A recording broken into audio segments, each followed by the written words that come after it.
they said one to another, let us make a captain and let us return into Egypt.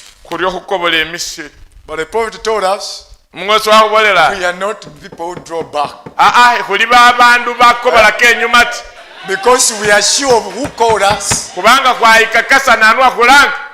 know who the prophet was. We know who sent him, and we know that the message was ours.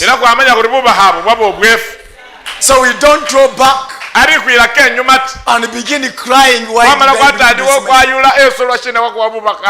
you hear what they have brought. Have you heard what the other big preachers say? The other big preachers say that this message is a lie. Out of the 12 who went, 10 have said this is a lie.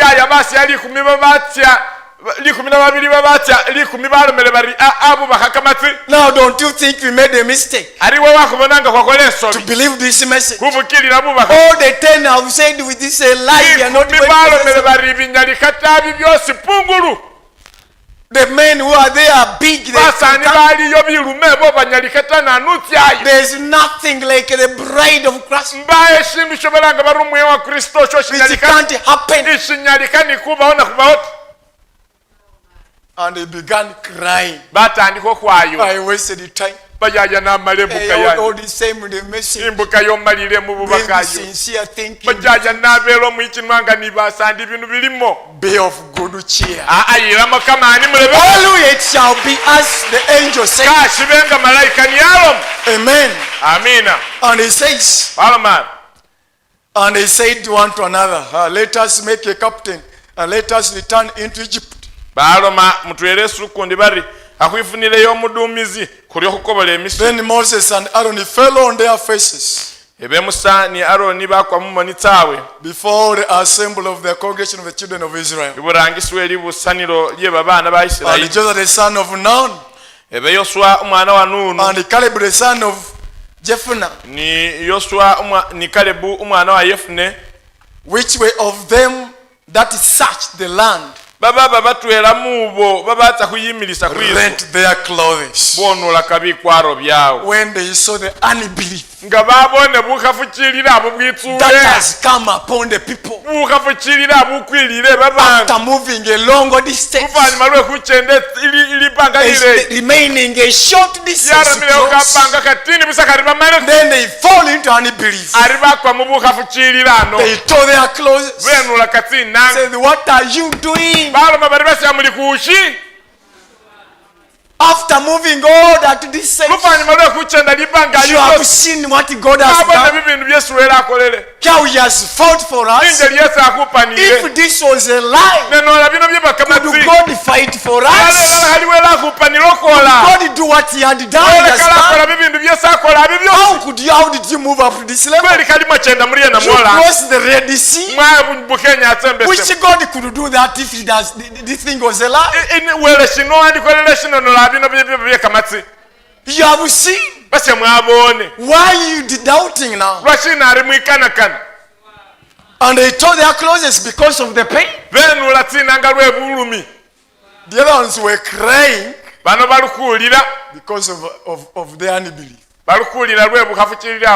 Because they are regretting. These ones were tearing their clothes because of seeing the unbelief on the people. The ones who had moved all this long distance. And what caused problems was because of the big men. The one who had some testimony of what is across.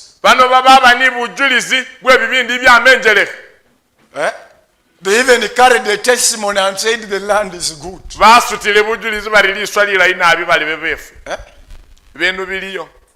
Then they turned and said, but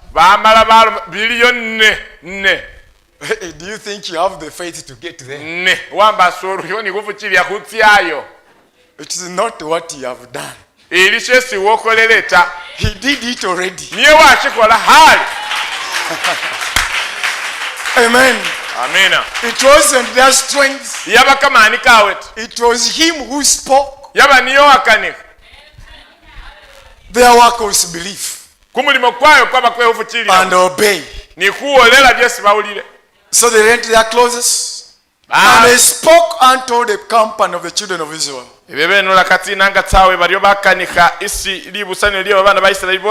Saying, the Lord which we passed, the land which we passed through to search it, is an exceeding good land. If the Lord delight in us, of which there was no doubt that he delights in them, and there is no doubt that he delights in us. That's why he has loved us to the extent that he has made the Bible plain, so that you get to know the mysteries that he has hidden from very many. That's a proof that he delights in us. That's why the prophet told us, the Lord has opened to us the seas. So what can stop the reality, the manifestation of the visions that God showed the people? Yeah. If the Lord delights in us,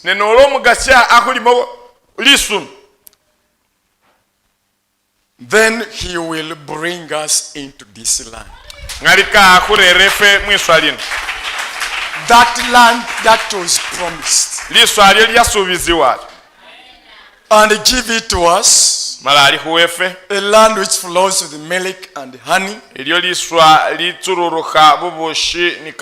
only rebel not,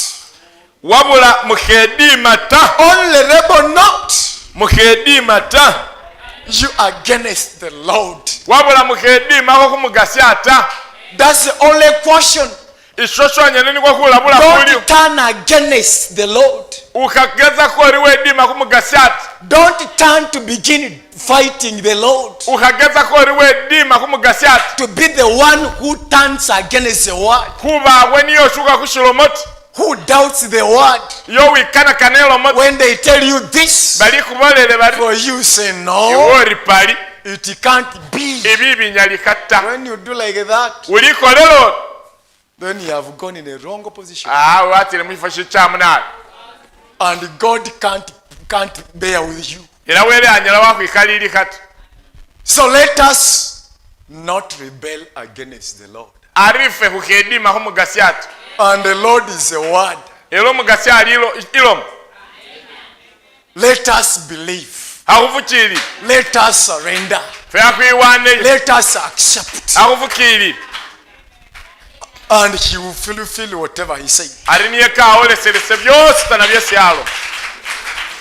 Neither fear you, people of the land.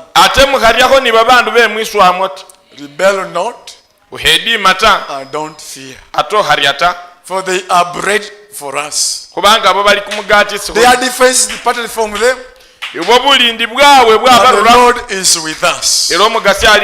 Fear them not. That was the encouragement Joshua and Caleb gave the people.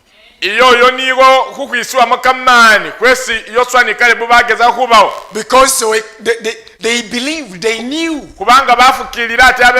God can't speak what he can't fulfill. So if God has spoken and told us that they that are under the message of their messenger, which you and me are under, shall be a final voice to the final age.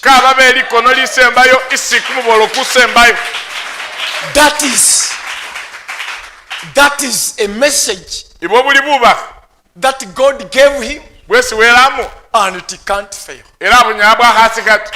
Because whosoever is under the message, our life is preserved. There's nothing the devil will do. The only thing he tries to do is to pick you out of the message. Then your life will be at danger.